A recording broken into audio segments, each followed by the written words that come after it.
All right, what up, people? It's your boy Chig from Gunnerbang coming to you again with a brand new preview. This time to talk about Arsenal versus West Brom. And you may have noticed I have some company. It's harder to get this guy for shows these days. He's a bit of a superstar. He's a bit of he's Rocky's new guy, much to the dismay of all of his haters. Please welcome Lee Gunner to the show. Evening, man. Thanks for having me on again. And yeah, that's some entrance, bruv. I told him off there, you watch what I'm going to say about him, like introduce him. So yeah, this is our first preview. We've never really done a preview. We always talk about usually the bullshit game that happened a few minutes before. I did watch your initial reaction review of after the Doncaster game, but kind of a couple of days removed from that game. What are your kind of initial feelings about that game? Just to briefly touch on that. Funny enough, I watched your review of that game. You were asleep in it, mate. So I really was. Yeah, I was asleep for most of the game, to be honest with you. It was just boring. It was so dull. The stadium was empty. The players didn't look like they could be bothered. And that shocked me a little bit because a lot of them players have not played first-team football before. So you'd think that they'd go out there and try and prove a point. But it just seemed like they were just walking around in first gear and just thought, well, they ain't going to do nothing. We'll win anyway. And we'll just coast our way through this game. Even Sanchez was poor. I know he got an assist for the goal, but yeah, his all-round general play was just sloppy. It was poor. I thought that the only player who looked like he wanted it was Jack Wilshere. And I've been his biggest critic for the last few seasons. But yeah, if we keep him fit, then he can help us out, because I've never doubted his talent. It's more about his attitude. Yeah, and we all know the kid's got talent, but the thing with Jack is you just expect him to get injured. I've sort of come to expect it now, so it's like, well, he don't matter. But yeah, so the thing is, I was excited going to the game, and a lot of people mug off the League Cup, and I actually rate the League Cup. I don't see how any football club or especially of our stature, we're a big team, we're a big club, massive fan base, history, the whole works. So I don't see how we can pick and choose which tournaments we want to go and win. Yeah, I think that's a little bit disrespectful to the tournament. Do you know what I mean? So yeah, I was excited going to the game, and I was excited to see Reece Nelson, only to find out that he dumped him at right wing back. So that sort of took a little bit of the enjoyment out of it, because he ain't a right wing back; he's a central attacking midfielder, but he can play left or right side.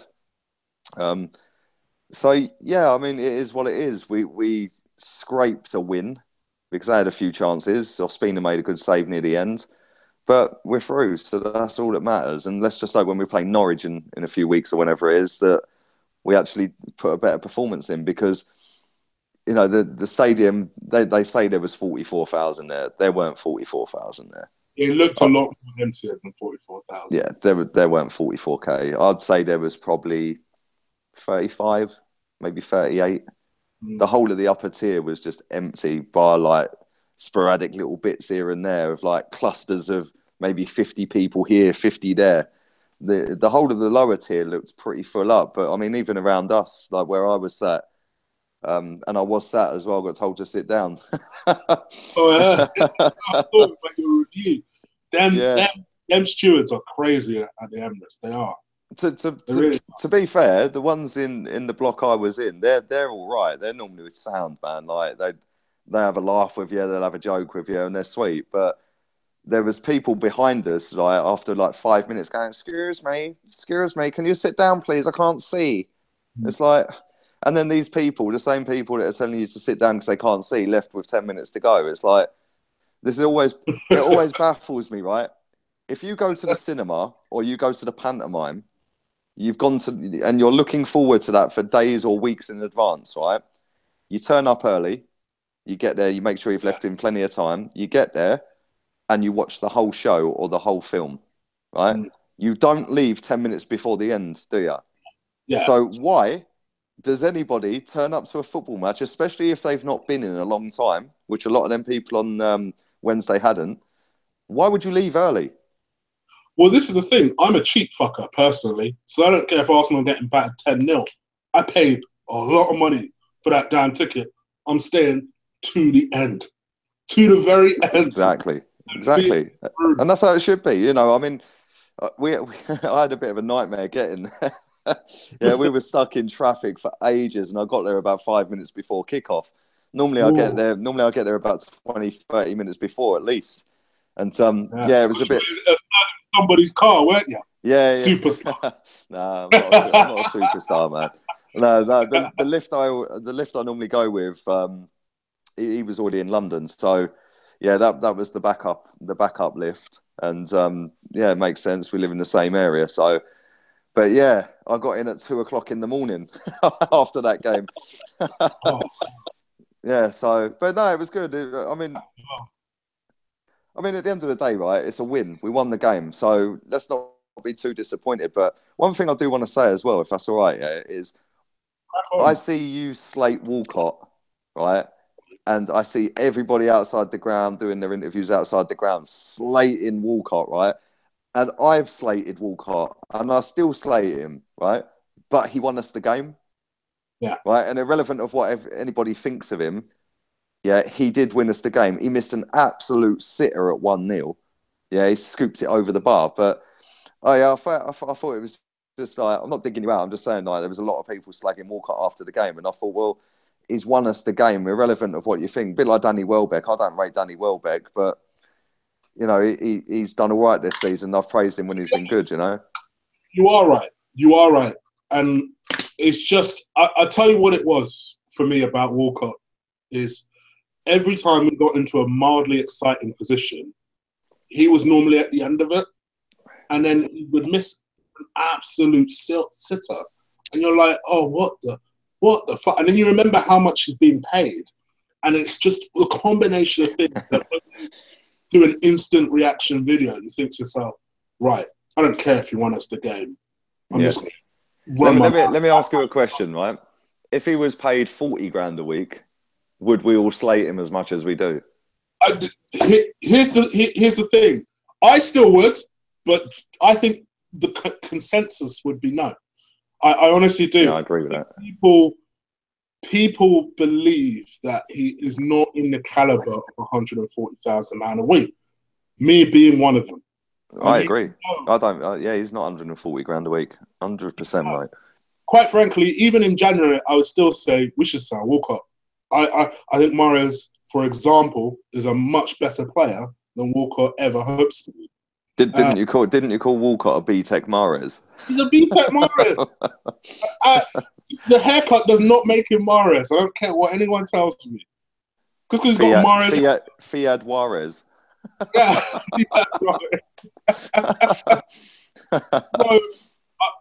but you're right. You are right. You're right. And it's probably the only part of my review that I could have probably been a little bit kinder on was my criticism of Theo. He won us the game. Ultimately, he wasn't on the pitch. Who knows? They might be talking about a fucking loss. So you are correct. Having said that, you don't get in my team for Monday. Oh no, he ain't getting in mine either. No, I just thought it was a little bit harsh that he won us the game, and literally everyone was just like, he's shit.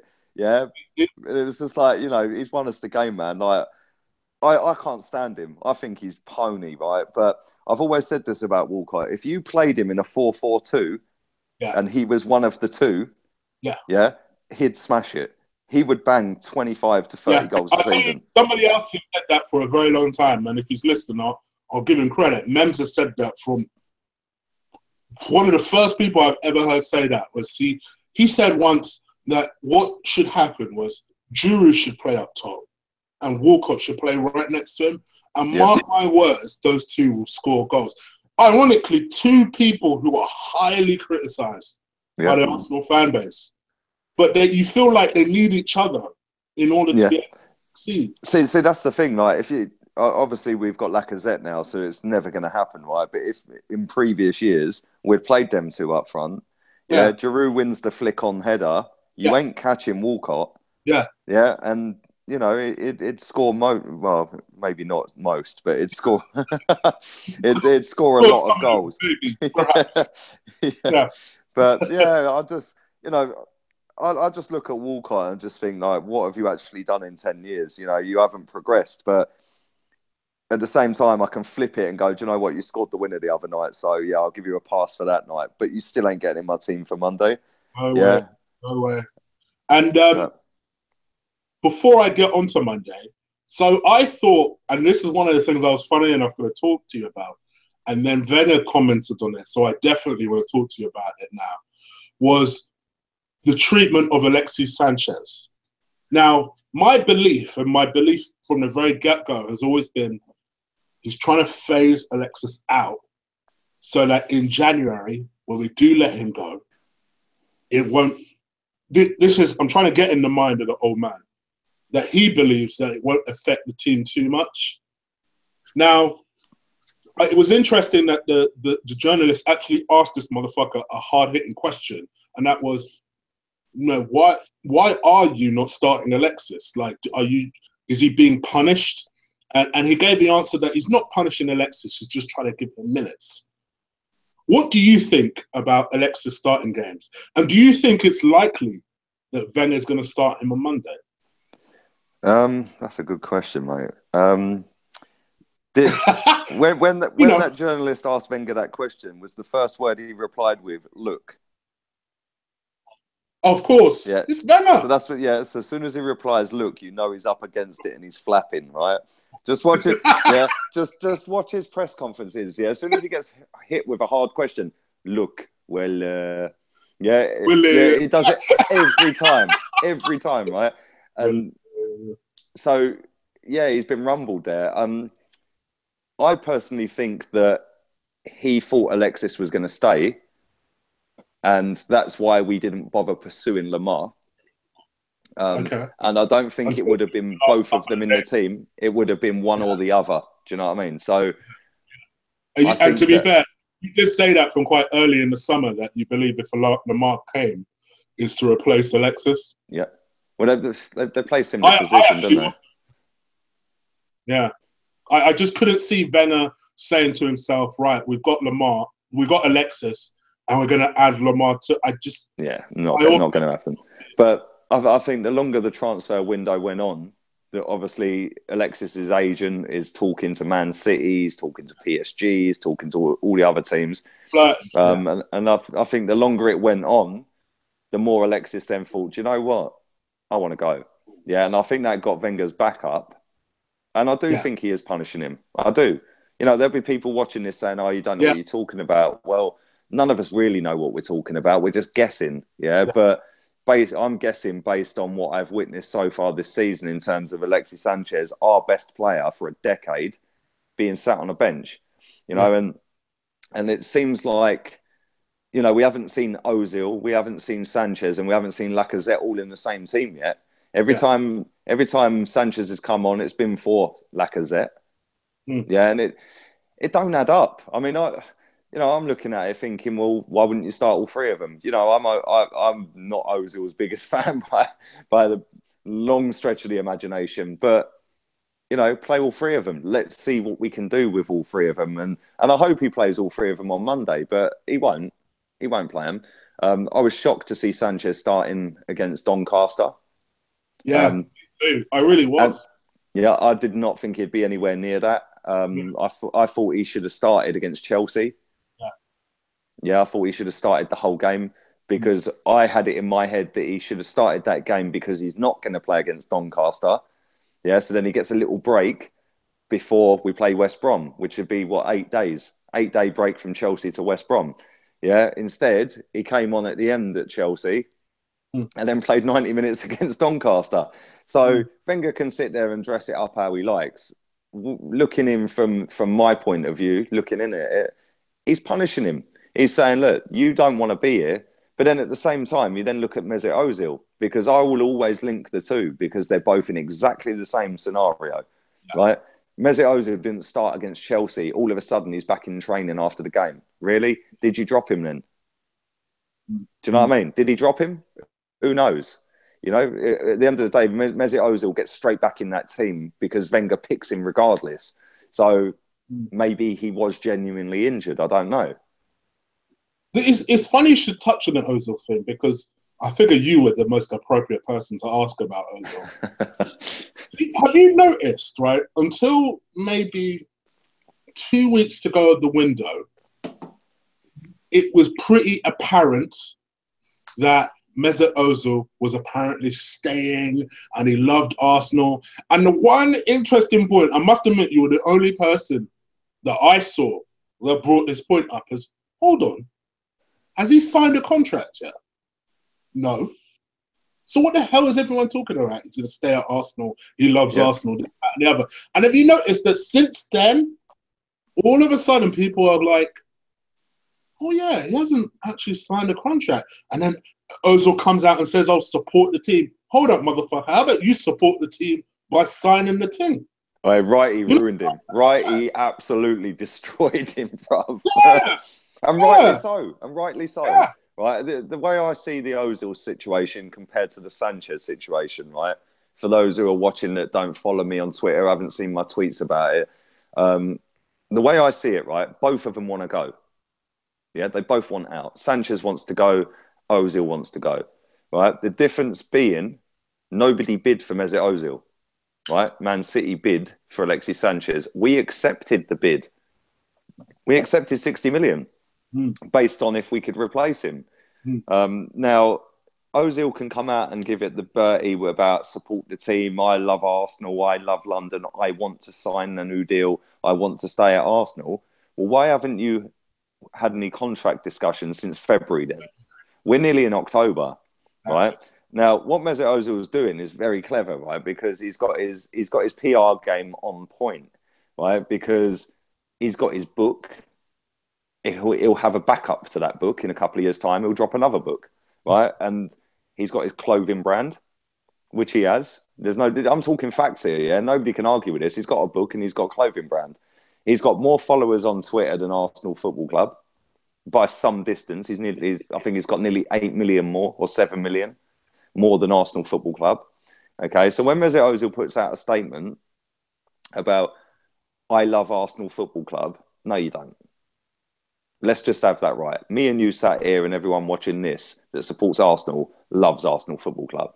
Mesut Ozil don't give two flying fucks about Arsenal Football Club. Neither does Alexis Sanchez, and neither do multiple other footballers that play for our club. Right now, what he's done by putting that statement out there is get all of his little fanboys on side and go, "Oh, he's fucking class. Look at him. Oh, he's brilliant. He wants to stay. He's trying to stay." Hence, when he comes on as a substitute or gets taken off or starting lineup, and his name gets read out, he ain't getting booed. Alexis Sanchez had a bid accepted, come out prior to that, saying, I want to play Champions League football. We're not in the Champions League, and he's got 1 year left. Well, it's pretty obvious Alexis Sanchez wants to go without actually saying them words. When Alexis Sanchez comes on against Bournemouth, boos around the stadium, right? Yeah. Now, they're both doing... on Wednesday. Yeah, they're both doing exactly the same thing, and that's angling for a move. The difference is one of them's being so cute about it that he's going to walk out of fucking on a freebie, an absolute god, yeah? And the other one's going to get fucking booed and called a snake every time he returns to the Emirates, right? Now, I know which one I'd pick in my team, and I know which one I'd bin, right? Now, anybody with an ounce of footballing knowledge about them would know that goals win games, right? Alexis Sanchez scores you goals. Mesut Ozil don't get anywhere near enough goals. You can bang on about assists all you like. He ain't exactly laying them on a fucking plate, okay? Most of the created chances he creates are the wrong type of opportunity, yeah? Like I said, I see a stat that Sky Sports put up a couple of weeks ago. He's created 420 created chances or something since he's been at Arsenal, yeah? But the stats underneath that were the telling ones, right? Fuck the created chances. it was key passes or key chances, sorry, and assists, right? It was like Out of them 420 created chances, yeah, only 50 of them were key chances, right? So that tells you he's creating the wrong type of chance. They're half chances or quarter chances. Out of them 50, he had 42 assists. So when he creates a proper created chance, yeah, not all these fucking half chances, when he creates a proper one, 42 out of 50 are getting put in the onion bag. Yeah. The other 300 odd, 370 odd, are half chances at best. Right. So let's just dispel that myth. Yeah. These created chances stats are bollocks, mate. Right. I could whip a corner into a box. You win the header. That's a created chance. Yeah. He takes every goal. He takes every free kick. He takes every corner. Yeah. I'd rack up 420, the amount of possession we get in a game. Yeah. Right. So it's the key chances you got to look at. Key chances, he racks up 50 in 4 years. Yeah? 42 of them ended in goals. That's Premier League stats. That's not all stats. That's just Premier League. So when you look at that and people go, oh, we need a world-class striker. Well, no, he don't. Because as soon as he sets up 50 chances, 42 of them are in the back of the net. Yeah? See what I'm saying? Right? And I look at it and I just see it as the fact that he's such a big social media presence, not just on Twitter, but Instagram, Facebook, etc. A lot of people that support Arsenal Football Club because Mesut Ozil's here. As soon as he fucks off to PSG or anyone else who will take him, because let's have it right, nobody's going to pay 50, 60 million pounds for him plus 300 grand a week, right? Now, we've proven a couple of weeks ago that Man City will pay 60 million pounds and 300 grand a week to Alexis Sanchez. That tells you all you need to know. But I'll flip it on a free. Everyone will want Mesut Ozil. Yeah, and everyone will throw 300 grand a week at him if they don't have to pay a transfer fee. Yeah, but the difference being is Alexis Sanchez commands 60 million pound fee, and people are prepared to pay it plus wages. And this guy's got 10 months left, 11 months left on the contract. Man City were prepared to pay out over 100 million pounds for that deal combined. Nobody was for Ozil. And that tells me a couple of things. It tells me that there's not many teams in world football that think that that type of player is needed anymore. And I totally agree with that. I don't think that a Mesut Ozil type player is what's needed in modern football anymore. He's a thing of 5 years ago. Yeah, when he was at Madrid, he was great. He was like scoring goals. He was getting assists and whatever, yeah? That has totally changed now. If you look at the way the Premier League's set up, like the teams are set up, can you name me one other player that plays like Mesut Ozil in the Premier League? You can throw Eriksen at me. You can throw Mkhitaryan or Mata, yeah? But they rarely, Eriksen's the exception to the rule because Eriksen tracks back, right? Don't get Skell started on Mkhitaryan, blimey. You see the way Ozil is the red button for you, judging by this one question that I just asked you. On Mkhitaryan, you'll get a long, long speech about how overrated he is. Do you like Mkhitaryan? Yeah, I rate him. Yeah, but do you know what? It took him a year to settle in this country, and Jose ain't stupid. Yeah, that guy was ripping it up at Dortmund, and he was ripping it up. Right, but he's now gone to a club 10 times bigger than Dortmund, right? And he came in and he wanted to play every game and blah, blah, blah. But when he played, he didn't play well. Yeah, so Jose, I think the way Jose's managed him is fantastic because this season you're going to see the best of him. Yeah, and he's eased him in and took him out and eased him in and took him out and he knows exactly when to play him. Yeah, and his goal he took the other day was class. Yeah, it was a great goal. But just quickly wrapping up on this Ozil thing, right? That's why I said about Mkhitaryan. No, I'm not going to rant. That's why I said about Mkhitaryan and Eriksen, right? If you look at Eriksen, the way Tottenham are set up, yeah, everything goes through Eriksen. Yeah, Eriksen and Ali provide everything. Yeah, the way we're set up. He's such an underrated player. He is. By even Tottenham fans. Yeah, he's massively underrated because they just look at Kane and Ali, right? Yeah. Eriksen is arguably their best player.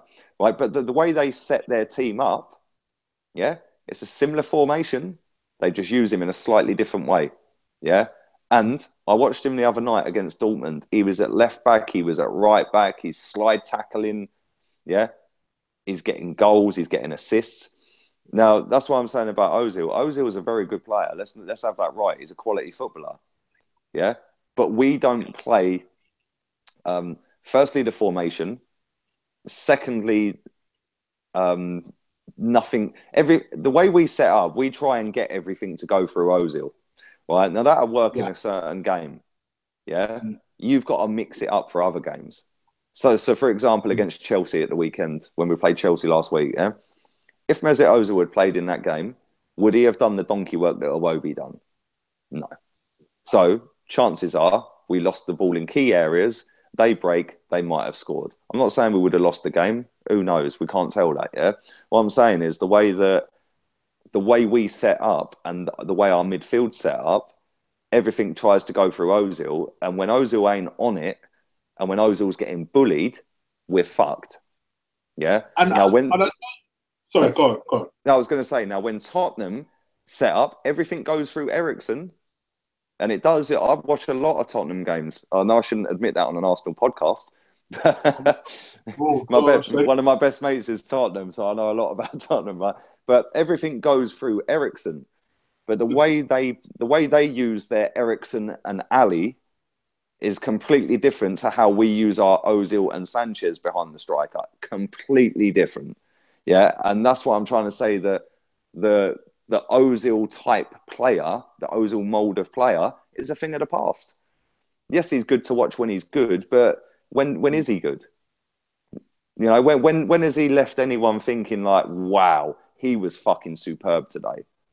The last time, I'm going to say it now, was Ludogorets. And let's be honest, they're no fucking better than the dog and dog. I mean, to be honest, and that's why without trying to almost jump on the kind of Lee Gunner kind of bandwagon here, that's why I'm of the belief where I wouldn't be as bothered if he left. Yeah. Because I think what last week proved is what we could do when we have 11 men on the pitch. Yep. To be honest. Let me ask you a question, Chris, right? If we put Eriksen, for example, into our starting 11, yeah, fuck created chances, fuck assists, would Eriksen in Mesut Ozil's position perform better consistently over a whole season than Mesut Ozil's done? 100%. Over the whole season. I rate Eriksen, so you're probably asking the wrong person. But let's go with David Silva then. Let's say we put David Silva in his position. Fuck Silva. Put Nelson there. Are you telling me he's not giving more effort? You telling me he's not going to give more effort than Mesut Ozil? Quality-wise, you might not get the golden pass the way Mesut will give it. But I guarantee he'll put more effort, tracking back, trying to defend. Yeah. Even Iwobi. We see that last Sunday. Iwobi, he was arguably our worst player on Sunday. But what he done on Sunday was fantastic, right? Because I watched him and I thought, oh, fuck, Iwobi's starting.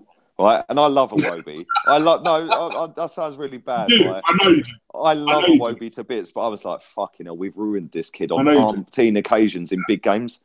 Yeah. So now you're putting him in a big game away to Chelsea, yeah? So I was like, fuck. Right? But if you actually watch what he did...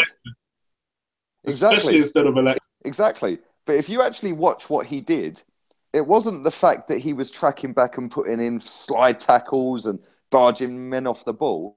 What he was doing, he was getting back into position and cutting angles for passes. So in the end, Chelsea had nowhere to go and ended up hoofing it. Yeah? And that's what he will give you over Mesut Ozil. Mesut Ozil won't sprint all the way back and get in that position. Yeah? And block the pass and then spring the counter. Yeah? What Mesut Ozil will do is get the ball, cut inside on his left foot every time, which we know he's going to do. How nobody reads it, I don't know. Right? But you know he's so left-footed, yeah, that if he's on the right wing, he's cutting back inside, which totally slows down your play. Right? Now, when you watch Eriksen, when you watch David Silva, when you watch Mkhitaryan, yeah, when you watch any other, Sigurdsson's another example. When you watch any other player in that position, yeah, they can go left, they can go right. Yeah. As soon as they get the ball, the first thought in their mind is to turn and run. Ozil's isn't. Ozil's is to turn, get his head up and play a sideways safe pass, right? Mm-hmm. Yeah, and it's true. I don't care what anybody tells me, right? That guy plays safe, right? Now, when he gets down the wing and everyone's charging into the box, you know every single time he's not going to whip it in the 6-yard box between the keeper and the back 4 or back 3. He's going to do that sly little reverse pass to the penalty spot. Yeah, he's going to do him with the eye. He does it every time. How nobody reads this? Yeah, and really like, does. Listen, I've spent 10 minutes bashing the guy, right? But it's your red button. I told you this before. You should stop asking me about him because he just winds me up, right? But no, the original question was about Sanchez. but I always compare the two. And the reason I'll compare the two is they're both in the last year of their contract and they're doing it in different ways. But ultimately, they both want out. One of them is going to walk out of this club, or both of them are going to walk out of this club, right? But one of them is going to walk out an absolute fucking god between 17 and 24-year-olds, yeah? The other one's going to get sold or walk out for free, yeah? And I will clap him anywhere he fucking goes, mate. Yeah, I will clap Alexis Sanchez out of Arsenal Football Club when he goes because he's been a joy to watch for 3 years. He's been absolutely fantastic. Yes, he's had shit games. They all have shit games. Right, but people can sit there and go, oh, well, on his day, Mesut Ozil's world class. Let's have it right. Andy Carroll has his fucking day. Yeah? Anyone has their day. It's how many times you have your day. Yeah? Bournemouth have their day. Bournemouth have lost 4 or 5 games in a row. They'll have their day and go and spank someone. Do you know what I mean? Every dog has their day. Alexis Sanchez has his day 75% of the time. Yeah?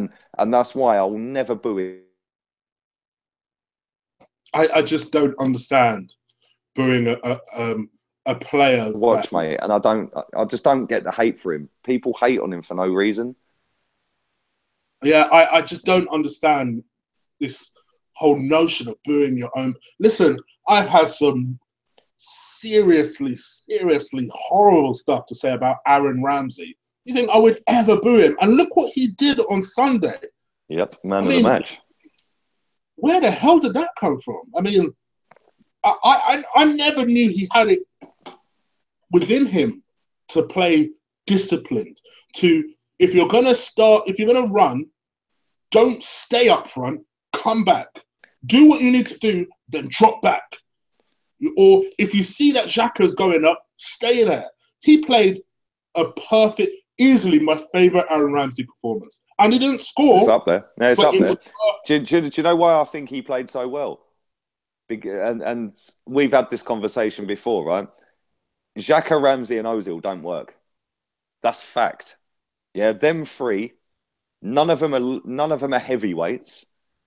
Xhaka can lose the plot at any given second and get a red card. Yeah, and Xhaka's not quick, right? So when you're not quick and you're sitting back and you're the deep lying player, what you need is legs next to you, right? So when you've got legs next to you like Aaron Ramsey running up box to box, what you need is then an attacking midfielder in front of him that's going to go back the other way when you lose the ball. That's why Aaron Ramsey played so well against Chelsea, because he had a Iwobi that was coming back. So as soon as he noticed, oh shit, Aaron's gone flying forward, Iwobi was clever enough to go, right, I'll tuck back in there. Whereas Ozil doesn't. Yeah, and nobody can tell me otherwise. It's fact. It's black and white every single fucking week.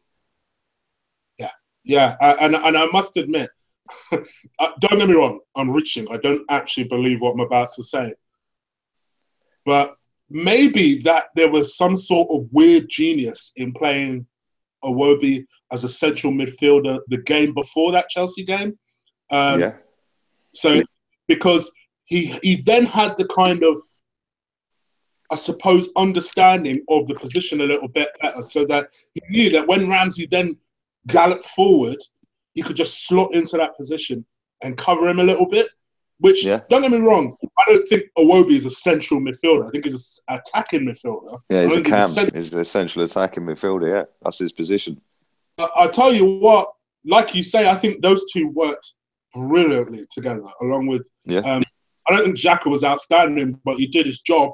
But those two in particular stood out. They really did. See, I don't think Iwobi was fantastic with the ball. I thought it was more off the without... ball, I think he was good, yeah. Yeah, I thought he was fantastic off the ball, yeah. I agree. And like you say, them two, I thought Aaron Ramsey, that was the best I've seen him play for years. Yeah. But that's probably the best away game we've seen Arsenal play for years.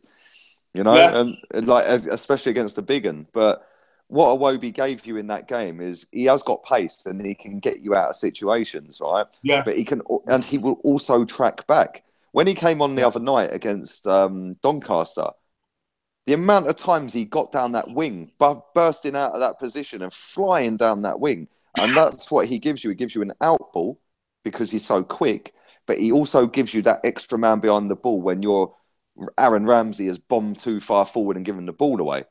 Yeah, he can then slot back in and cut the passing lanes. Yeah, and you know that's why I get so pissed off with Ozil sometimes, is because yes, he's good. We're not disputing that. He is a gifted footballer.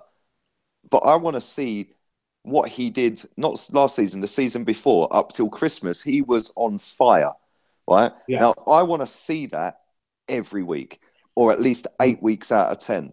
Yeah? And I don't. And that's why I get so frustrated with him, because I know he's got it in him.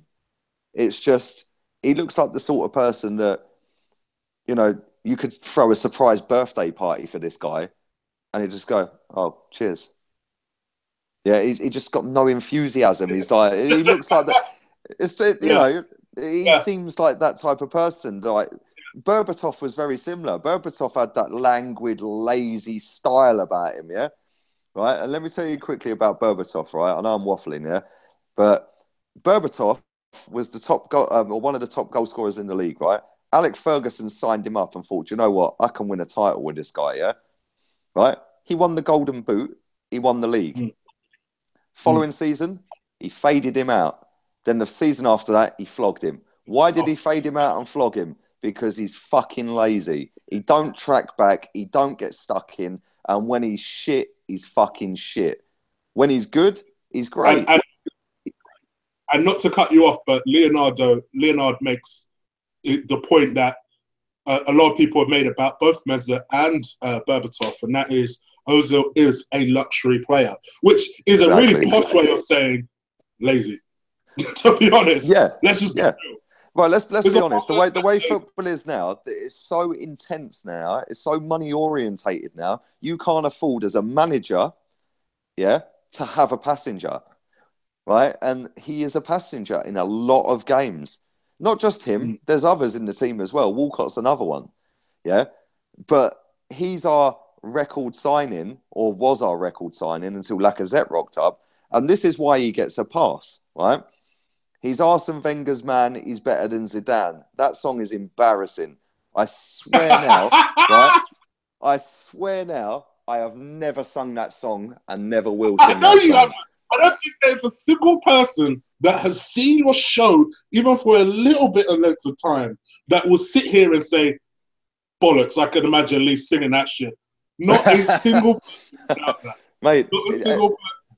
They sing it even when he ain't scored or assisted. Yeah, it's like against Bournemouth last season, he played an over heavy pass. Giroud went flying down the wing, crossed it back, and as he crossed it, he slid off the pitch into the advertising boards, Sanchez tapped it in, Sanchez has gone over and laid on top of him, and they're cuddling. What did the fans sing? We've got Ozil. Really? What the fuck did you do to set that goal up? You fucking overhit the pass.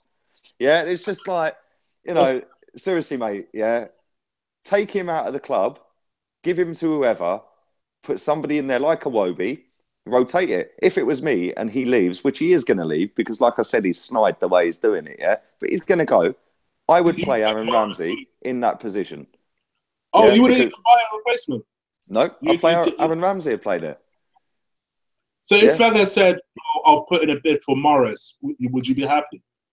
Because I know you rate Mahrez. I love Mahrez, but I'd play Mahrez. I wouldn't be playing Mahrez in Ozil's position. No. I think he's a good number 10. He is a good number 10, but I think he's better on the wing. I think he's better on the wing when he picks up the ball and starts jinking and running at you, mate. Yeah. Like, playing as a number 10, playing the final pass and all that. Nah, he's good, but I'd rather see. Good cross. Yeah, I'd rather see him running at people, jinking, and then finessing one in the top corner. You know what I'm saying? Yeah.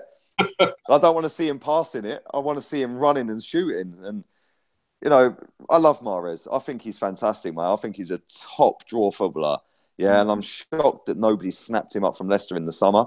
There was links with everyone, and he ended up going nowhere. It's just like, don't get it. But yeah, when Ozil goes, I'd play Ramsey there because I think Ramsey offers one thing I'll say about Ramsey. Right, I don't like him like I did when he had that half a wonderful season. Right, that season he was on fire and he got a nasty injury and it fucked him. Right, but is it any coincidence that since he's come back from that injury, Mesut Ozil's undroppable and he's playing in a different position.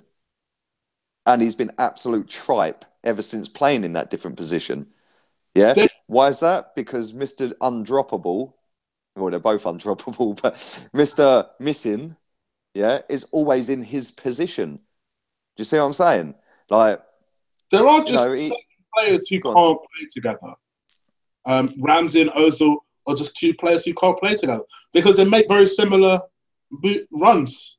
And people will, and I haven't checked the chat room to see if it's happening yet, but people will misunderstand what I'm saying in terms of lazy. People will say, oh, well, Mesut runs such and such kilometres I expect him to. He's a central midfielder, a central attacking. He's going to do box. He's going to do. That's the thing. There's a difference between, I run with the ball, I run when I'm attacking. I'm talking about playing as a team. One thing I will give Ramsey. Listen, Ramsey's not my favourite player. You see the way Lee rants about Ozil. Ramsey's my one, right? Do you know one thing I'll say about Ramsey? One thing I'll say about Ramsey. Go on. Guy will run everywhere. Everywhere. He will. Wherever the ball is. And do you know what he does as well, Chris, right? Which is what I was going to say, The one thing I will say about him, right? No matter how shit we are playing or no matter how shit he is playing, he's always showing for the ball. Always. He don't hide. Yeah, he don't hide. Right? And I'm not going to turn this into a Ramsey loving to put Ozil down. I ain't going to do that, Because at the end of the day, Ramsey's been absolute tripe for 8 years. Yeah? Right? He's had half a good season.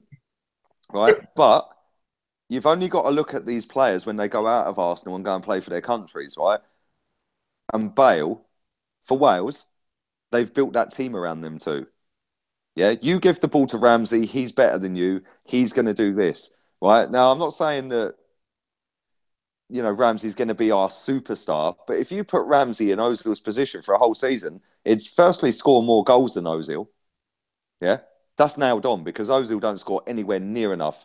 Yeah, because he's a bottler, and when he gets in that position, he'd rather shit himself and square a pass back 10 yards behind him. Yeah, he does it all the time, right?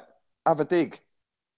You might get a penalty, you might win a corner, you might get a deflection, a ricochet, whatever, yeah? Ramsey would score more goals than him in that position, yeah? And I don't care about assists anyway. All right, well, let's move on because people will probably be sat here. Especially the Ozil defenders will be like, oh they've all left. These guys are bashing Ozil hard, so let's move on. One thing I will say, because this is a Arsenal West Brom preview. I haven't forgotten about it, guys, if you are listening. We'll come onto the game in a second, I promise. But let me get your take. Everybody absolutely rinsing the fuck out of Alex Oxlade-Chamberlain. Even I'm having a bit of fun, but I know deep down, it's on the arse, because deep down, I know that Klopp will get the best out of him and he'll become the Liverpool player that Liverpool fans expect. What do you think about the whole Alex Oxlade-Chamberlain thing? I actually tweeted the other day saying everyone can laugh at the Ox. We all know he's going to score at the Emirates. Yeah, and people are taking the piss out of him. I would still buy him back for the same money we flogged him for. Yeah. The only reason we sold him is because we've got, let's say we went back to a back four. He's not going to get in our midfield. He ain't getting in that central midfield. Mm-hmm. We're going to play with a three. And Wenger sees Bellerin as maybe better than him. Maybe. I don't. I think Ox pisses all over him. although that being said, the last couple of games he's played Bellerin, he's done really, really well. So maybe he reads my tweets. Yeah, he really has stepped up. He has. He was quality against Chelsea at the weekend. He was fucking brilliant, mate. Yeah, and 3 or 4 games Bellerin has been switched on. I hope it continues. See, I think with Oxlade-Chamberlain that he would £40 million a lot of money for him. Yeah, it's a lot of money. He scored 7 goals in 6 years or whatever it is. Yeah, it's a lot of money to say no to for a player that's injured a lot of the time and don't score and don't really create anything. But playing the system we play, I would have him there all day long over Bellerin. Yeah, and I would have actually flogged Bellerin. I would have flogged him to Barca when they were sniffing. But yeah, everyone's jumping on him too early, I think. He played against Leicester the other night. He had an absolute shitter. That was his full debut. He's played at right wing back in a game because their right wing back got sent off, or their right back got sent off. Gomez, I think it is. So he ain't had the greatest of starts at Liverpool, but people can take the piss out of him all they like. Yeah, that guy, as far as I'm concerned, was Wenger out. Yeah, he was Wenger out. Hence why he was so desperate to leave and why he rejected 180 grand a week and then went and signed for that lot up in Liverpool for 120 grand a week. So for me, he ain't ever getting no hate from me. He thought, I truly believe he thought Wenger was going. So he thought, let me just hold tight and see what happens. So then when Wenger signed his contract, he thought, okay, I'm off now. And that's pretty apparent for anyone that even doubts that by the way things have happened and the way things have turned out. Now, whether you're sat there thinking, oh, well, Ox is performing shit, what are you guys talking about? I've said it from day one. I loved Ox, loved past tense when he was an Arsenal player. And mainly because I think I do rate the guy really highly. I do think that he's got something different that some of our other players don't have. And I do believe that Klopp is a more talented manager. I know there's a lot of question marks over Klopp at the moment, but I think he's more of a talented manager, more of a better man manager to extract what he needs out of Ox to make him a good player. And anyone that doubts that, just wait and watch Liverpool over the next 6 months. See, the thing with Liverpool, Chris, right, is a lot of people are mugging them off going, have we lost to them? How did we get spanked by them? Blah, blah, blah. They fucking lose this game. They've lost that game. They got spanked by City. Trust me, there's going to be a lot of teams get spanked by City, and it would not shock me one bit if we got spanked by City. Of course! Right? Yeah, and I don't rate City. Yeah, I think they're good, but their defence is still shit, and they've spent a fucking £1 trillion on it. Yeah, Kyle Walker ain't that great. I said this at the weekend. If Pep gets it right, I'll go with that. But let's have it right. Yeah, Kyle Walker's the best right back in the league. Yeah, he is. But that's more about the state of the right backs in the league because he ain't that great. Yeah, it's true. Who's his competition? Fucking Nathaniel Klein. Yeah, Bellerin. Really? Victor Moses. Come on, man. Yeah. He is the best right back. For Chelsea, yeah, Moses is all right. But he's got a better unit around him than some of the other players I just named, yeah? Right, so Moses will always have that extra little bit of protection if he fucks up because he'll have the Cahill slotting in or David Luiz slotting in. Whereas Arsenal, when we're fucked because Bellerin's too far forward, normally Mustafi's out of position as well. Right? So then we're fucking triple fucked, right? But I look at Man City and I think like Yeah, your defence ain't that great. John Stones, pony. Don't care what anyone tells me. That geezer is shit. Yeah, he can't defend, and he's a defender. Yeah, he's great on the ball. He's great bringing the ball out, and he's great technically. But ultimately, your job is to defend, mate. Yeah, and they will come unstuck in the latter stages of the Champions League because of him and because of Kyle Walker. On the other side, is it Mendy? Mendy, they've got the left back. Yeah, he looks all right. He looks all right from what I've seen. But it's early days, and he's in the new league, and they've had a pretty easy start, really. So, you know, Otamendi, dog shit, absolute dog shit. He is. You know, sorry to any Man City fans watching, but you probably agree. They probably agree. Man City fans will definitely agree. But they probably agree. But the thing with Man City is they're devastating going forward. The attacking players that team have got is unreal. But then when you look at Liverpool, right, and you look at Klopp, I rate Klopp. I would have had Klopp over Wenger all day long, right? But they haven't got the Aguero or the Gabriel Jesus. They haven't got the Kevin De Bruyne, or the Sane. All they've got is Mane, and Emre Can on his day. And like I said earlier, every dog has their day, right? So Emre Can against us, I thought was man of the match. Yeah, I was sat there and I was just like, I was nearly in bits watching that game, right? And I was just like, when he went off, Chan went off. Yeah, I turned, I was like, he's man of the match today. And he was fucking fantastic. But you then watch him in the next few games, shit. And that's how Liverpool are. Liverpool, I see as very similar to Arsenal. They'll look fantastic one week and then they'll collapse the next week. And that is going to be Liverpool all season. And when they haven't got the Black Suarez in their team, as people call him, Mane, when they ain't got him in the team, they're a totally different outfit, mate. And the Ox is gonna see that, but going forward, I think he made the right decision because I think he's been absolutely wasted at Arsenal. For his career, I mean, my gosh, it's one thing playing him at right wing back, but then when they started switching him to left wing back, at that point, I think you've got to say to yourself, you're taking the piss, yeah, maybe I need to move because I'm barely a right wing back, but I've made it work. Yeah, exactly.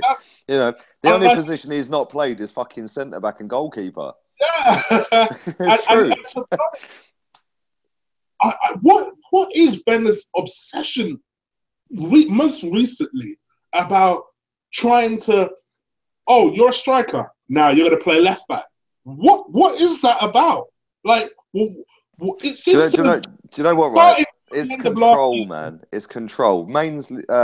Ainsley Maitland-Niles is a very good central midfielder. Very good. So I know. Let's play him at left wing back. Yay! The man's not even left-footed. I know. It would be better if he was left-footed. At least play him at right wing back. Oh my gosh! Unbelievable. But that tells you, right? When he lined him up the other day, he's played him in 2 games at left wing back, right? Why did you loan out that Bramall lad? Why did you loan him out to Birmingham?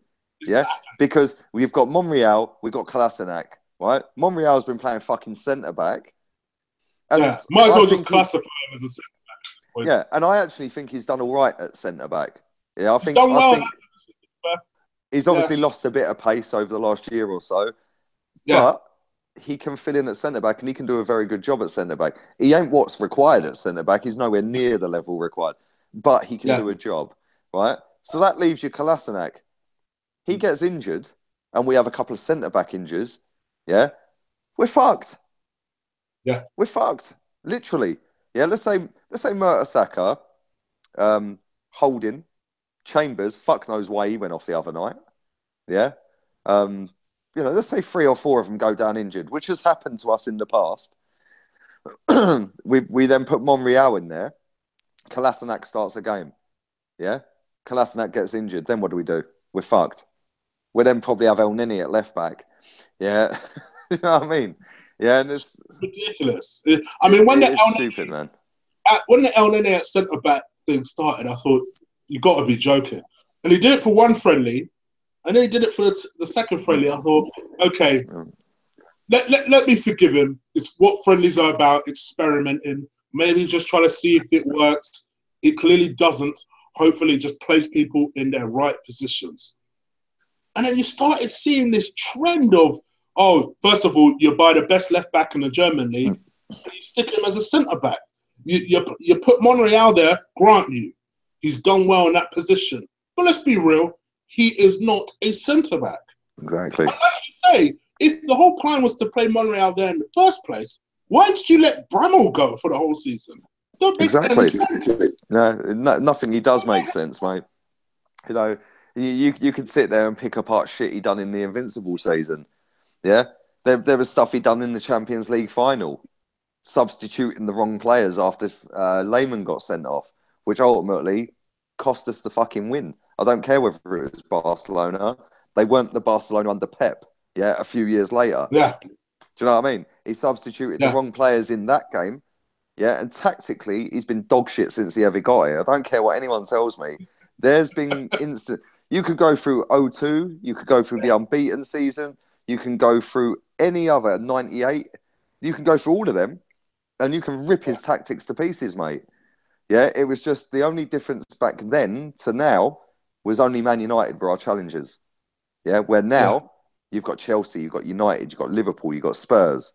Yeah, you know what I mean? So it's just it's steadfast reluctance to, and this is why I agree with you. For one simple principle, in anything you do, forget football, in anything you do that is a competition, and you see that one way is not working, different. It's like me, if I'm playing you against FIFA and all I'm doing is attacking and all you're doing is counter-attacking, scoring goals. Do you know what? Trust me, bruv, you won't be attacking when you play me. They're fighting talk. But like, I'm going to try something different. If I'm playing you in pool and all I'm doing is trying extravagant shots, maybe I need to play a little bit defensively if it's not working. Exactly. And plan B, plan C, plan D. That's the one thing I liked about that Man City performance 3 years ago. The one thing I loved about Sunday's performance against Chelsea. Yes, we didn't win the game, and other rival fans don't understand why we're banging on about it. We as Arsenal fans, we're kind of backwards in the sense that we love football where we're not conceding goals. We don't want to concede goals. Especially 6 goals. So that's why when rival fans say, why are Arsenal, they're a joke club. Listen, we would have been celebrating a draw. You're celebrating a draw. No, we're not celebrating a draw. We're celebrating. We're not even celebrating. Yeah, we're just happy we didn't get spanked 6-0 and we actually looked like we gave a fuck. Yeah, you know what I mean? Yeah, so we're walking out of there going, fucking hell, was that actually Arsenal today? Oh, man. But anyway, we're talking almost an hour. I ain't even mentioned this West Brom game. So let's go into this. Let's get into it. Let's get into it, man. So I know that you've got a preview coming out. So I don't really want you to spoil it on you. But what I want us to do between two of us, we never tend to agree on the same teams anyway. So we're not spoiling anything. But I want us to come up with a combined 11, a hopeful 11 to carry forward into the Monday game. So normally whenever I talk about a preview, just like you, I talk about the team that I hope to play, because guessing what that old man's going to do, I gave up a long time ago. Should we pick a player each, starting with Czech? Let's agree on the shape first. What shape will we do? It's West Brom at home. We're going to have probably 75% of the ball, 4 at the back. 4 at the back. I agree with you. So, in goal, Petr Cech. Yep. Don't think there's any reason to put Ospina in goal. I thought Ospina did okay on Wednesday, but then he was never really going to be challenged by the likes. He found his level on Wednesday, mate. So, Petr Cech in goal. And to be fair, I thought Cech, I'll give fair play. Best game I've seen him play against Chelsea. I thought he played really well against Chelsea. Done well. So, he did do well. Put Petr Cech in goal. You go. Let's go centre-backs. Centre-backs, obviously, Koscielny and Mustafi for me. Agreed. Left back, the beast himself. Monreal can sit out this game for the Kolasinac. Well, seeing as we don't have any other right backs other than Debuchy on the books, it looks like Hector Bellerin gets another go. So, and I did actually pick Debuchy in my Doncaster 11. I know, so did I. Mate, if we're paying him, we might as well fucking use him. You know what I'm saying? This is what I was trying to say. Might as well use this fucking giving him 70 grand a week. At least make him work for it. Yeah. After his man in the match performance, I can't believe I'm saying this. As in, I have no problem him going in this game. Okay. I'll go with Granit Xhaka next to him. Yeah. I know we've been slating him for most of the show, but I have no problem with Mesut playing this game. I think with the simple reason that West Brom are going to be defending deep and they're good at defending. We may need, as you say, key passes, not his half chances, his key passes to unlock this door, and maybe try and force some sort of partnership with the main man up top. See, this is what we've been told. Oh, we need that world-class striker up front. Can I just dispel that myth quickly? Right? Cristiano Ronaldo, I'll get his name right in a minute, is the best striker on the planet. Messi's not a striker. Ronaldo is a striker. He had Cristiano Ronaldo up front for 105 games he played there. He then came to Arsenal, and in the first 105 he played for Arsenal, he'd scored more goals and got more assists with fucking donkey lamppost up front, Giroud, than he did with the best striker on the planet. Myth dead. So yes, we'll go with Ozil. It's true. I only speak facts, bruv. I know you do. On that left-hand side, I have zero problem bringing back Alexis Sanchez. Mate, nailed on. For me, his hopefully then he needs to show that he really is not punishing him by putting him against the likes of your West Broms, your Brightons, and let's get some confidence back. While he's here, while he's an Arsenal player, let's get the best we possibly can out of him. So Alexis Sanchez for me on that left-hand side. Right wing. This is probably where we're going to disagree. Because I know you're going to want to put Reece Nelson in. Well, you would put Reece Nelson in. No, I know you probably want to put him in. No, you'd be surprised. You'd be surprised. Okay. Because I was going to say, Reece Nelson, I love you to bits, bruv, but nah.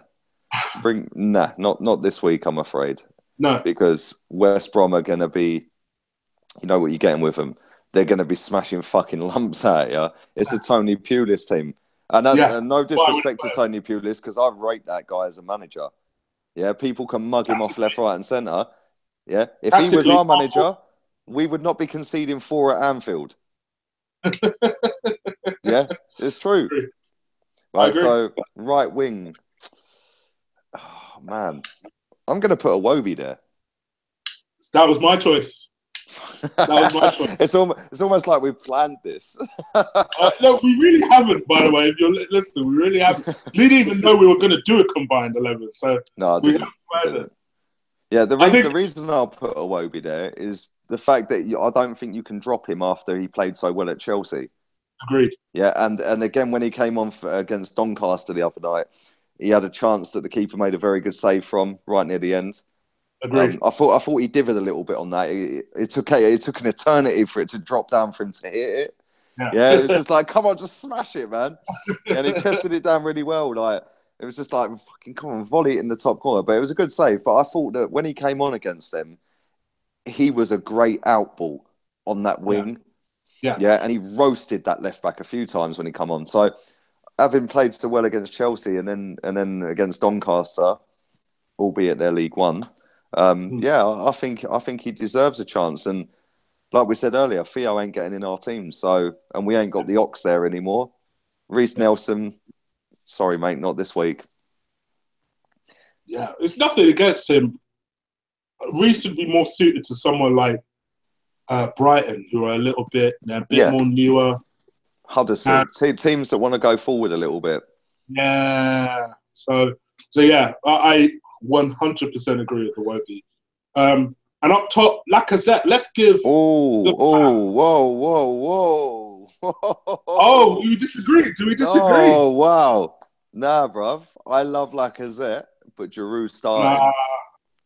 Wow. Giroud starting.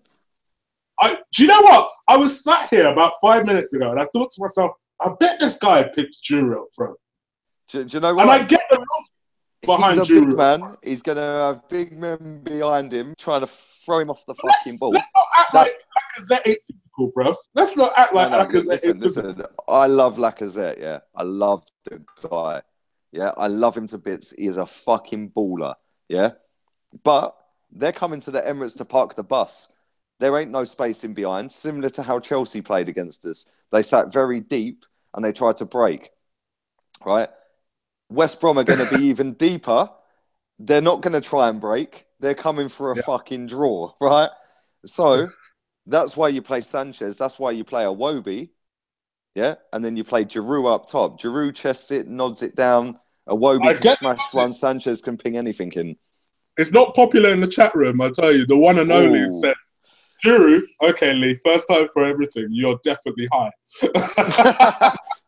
I have had about 5 of these. I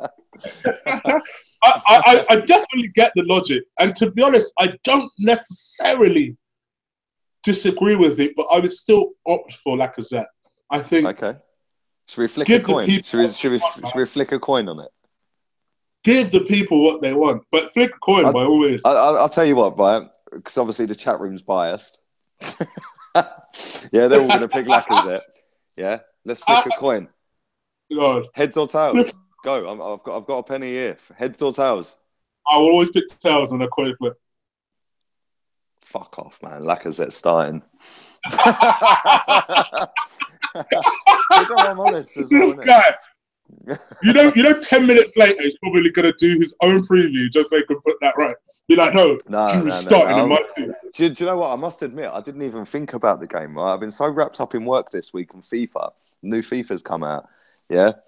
And, I've been so wrapped up in that's why I said to you, like, when I come on, I was like, what are we actually going to talk about?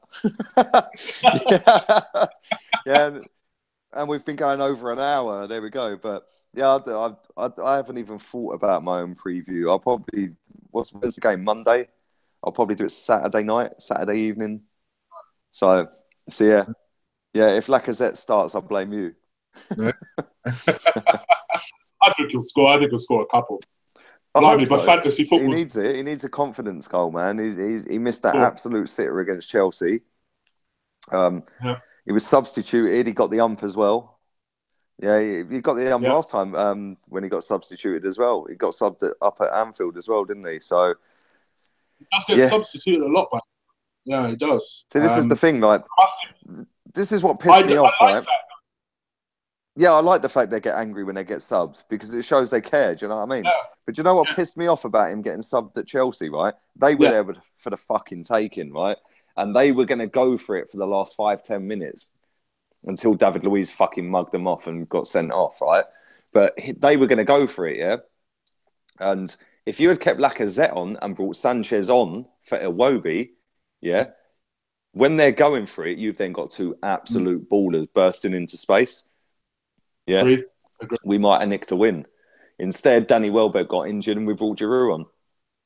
And he held the ball up, or tried to hold the ball up, but it just totally slowed the play down. Yeah, and that... yeah, but that's why I'm saying Giroud's good for certain types of games. Against the West Broms of this world that are coming, yeah, and against the Stoke Cities, Giroud's your man. Yeah, I definitely get the logic. I really get the logic behind it. It's just, for me... But then saying that, we could, you could go with a 4-4-2. Obviously, we haven't gone with that formation. We've gone with a 4-2-3-1. Yeah, but... yeah. You could go with a 4-4-2 and play Giroud and Lacazette up front. Yeah, and then play Yeah. Sanchez in the hole. Do you know what I mean? Yeah. Like fucking floating around from left wing to fucking wherever he wants. Dropping your boy, but yeah, you could definitely do that. But what do we know? We're not paid £10 million a year, are we? Well, I bet Arsene Wenger ain't sitting there sipping on fucking Strongbow, that's for sure. The dark truth, bro. You know what I'm saying? He's probably sipping on a little bit of Dom Perignon or fucking Cristal. Like with his little pinky finger up, giving it one of them ones. Look, well, why do you look at me? You don't like the man. I don't think you don't like him, honestly. It's not that I don't like him. I just think he's fucked our club up. We won't even go there. We'll be here for another 2 hours. I've got a lot of people. Blimey, we're doing so well too. So, kind of as we wrap things up, what would be the hope in terms of the West Brom game? We've said what our hopeful 1 to 11 is, but in terms of the performance, the play, starts players, what would you hope to see on Monday? Considering you're also going to the game. I am. Ironically, I didn't get given a freebie either. Yeah. I did actually have to pay for my ticket, believe it or not. Yeah, you're supposed to be on benefits, aren't you? Yeah, I'm so life on the dole, bro. Yeah, and funny enough, my ticket is 2 blocks away from where I normally stand, but watch where I stand on the game. Yeah, that is how dead up the Emirates is. There is always space to go and stand with your mates that are not in the same block as you. Fucking these people, man. Seriously. Anyway, we won't give them any airtime. They're irrelevant. But my hope for the game is the complete opposite performance to Doncaster on Wednesday. I want to see high tempo. I want to see players running around. I want to see their players dragged out of position, left, right, and centre. And I just want to see everyone give the same work rate and intensity as they did against Chelsea, but with goals this time. Yeah, and if they do that and we don't win, then I can't moan. That's all we want. Just go out and give 100%. Try your fucking hardest. Leave everything out there. And if we don't win, everyone still goes home happy. Do you know what I mean? That's all I want to see. I think we'll batter them, mate. I think we will if we play Giroud up front. Yeah, I don't know why. I strangely feel confident about this game as well. I feel like it will be 3-0 for some reason. Yeah. I feel like I think we'll score 3 or 4. And I think it depends what Arsenal turn up. We know Arsenal can turn up and blitz anybody on their day. Anybody. Yeah, 100%. Yeah? But we also know that Arsenal can turn up and get fucking shafted on their day by anybody. Yeah. And barring an Ospina 89th minute save the other night, we could have been going to fucking penalties. Do you know what I mean? Or extra time or whatever it was. Yeah. So, yeah, it would have gone extra time, wouldn't it? Don't go straight to penalties, do they? But yeah, fucking, I hope, right? I mean, we played all right against Leicester the first game of the season. We scored early, Lacazette, yeah, and then it was just a weird game, but the comeback was unreal, yeah. Ironically, that's the only game I've missed this season. Yeah, I bet the fucking stadium was going mad, yeah, when Giroud scored that header. But when you look at the games we've played this season, we ain't been great. No, we haven't had a convincing performance. Exactly. It's about time we had one. Ironically, our most convincing performance was the 0-0 against Chelsea, which makes no sense. But it was. It was. Yeah, our most convincing performance. I thought we played all right against Stoke. I thought we played all right against them. The problem with them was that they just had so many players behind the ball that the chances were half chances. Yeah, and they were falling to Danny Welbeck and not Lacazette. The one that did fall to Lacazette, he fucking buried and it's offside. Yeah, and then you see other goals that have gone in since then, more offside, that have been given. There was 2 in one game for Man City the other day. Yeah, you know what I'm saying? So, yeah, I thought we'd done all right against Stoke, and it's going to be a very similar type of performance to that, whereas they're going to sit so deep and we're just going to fucking be frustrated until we get that first goal. Soon as we get that first goal, West Brom are fucked. Yeah, because then they have to come out and then we'll just batter them. Yeah, I agree with that theory. I think the first 15 minutes are going to be key for us. If we can get a goal within that first 15 minutes, like you say, I think West Brom are fucked. I really do. I think they're fucked. But if they hold tight and hold steady for about half an hour, I'm going to start to get worried. Because if there's one thing, like we alluded to earlier, there's one thing Pulis can do is frustrate an Arsenal team. Yep. And that's it. Like, if we go into half-time 0-0, the crowd are fucking going to be down. You know, the players are going to be walking off thinking, oh, fucking here we go again. Yeah. And then we come out second half, first 10, 15 minutes, same shit. It's like, we all know this is going to end 1-0 West Brom. You know what I mean? Then they'll fucking fluke a corner or something off a 40-yard deflected pass. Yeah. And fucking Johnny Evans will fucking nick the winner. Of all people, it will be definitely Johnny Evans of all people. And he'll wheel away with he'll pull the t-shirt up over his head, and the t-shirt underneath will wheel away, giving it Wenger out. It'll be an instant legend if he did that. I tell you that. Oh yeah, man. But yeah, no, I can't see anything other than a win, mate. But this is Arsenal. To let you know, the one and only said, if Jury does score in that game, he'll personally apologise in your comments section profusely. Happy days. Trust me, you'll be apologising, bro. You'll be apologising. Giroud is going to score. Yeah, I might even have some money on it. Oh man, well, that's pretty much it from us, guys. Thank you so much, Lee, for joining me. No, that's cool, bruv. You know one thing we've forgotten to do? A score prediction. I went 3-0, so what was your score prediction? I'm going to say 4-0. I don't know why I'm so confident. I just am. You're confident. I just think we're due a performance, so... They do owe us a performance. I mean, this is the start of our supposed good run of games. So let's see. How many times have we heard the next 6 games are winnable? Yeah? Exactly. And then we go and fucking lose 3 of them. She says that to me all the time. She says, what? So Arsenal are supposed to win these next games? Brace yourself. Yeah. That's what she always tells me. Yeah. Brace yourself. Trust me, mate. Always happens. Weren't Bournemouth away last season a winnable game and we were 3-0 down?